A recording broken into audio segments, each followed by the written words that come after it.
శివ గోవింద గోవింద హరి గోవింద గోవింద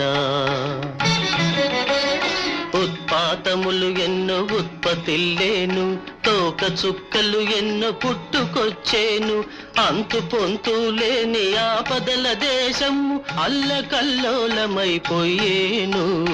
శివ గోవింద గోవింద హంపిలో హనుమంతుడాగ్రహమున లేచి ఆర్భాటముగ కేక వేసేను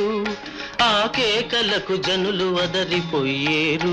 ఆకురాలిన ఎట్టు రాలిపోయేరు శివ గోవింద గోవింద హైదరాబాదును మూసే మహానది వరదతోటి ముంచి వేసేను బావులు చెరువులు నీరు లేక ఎండి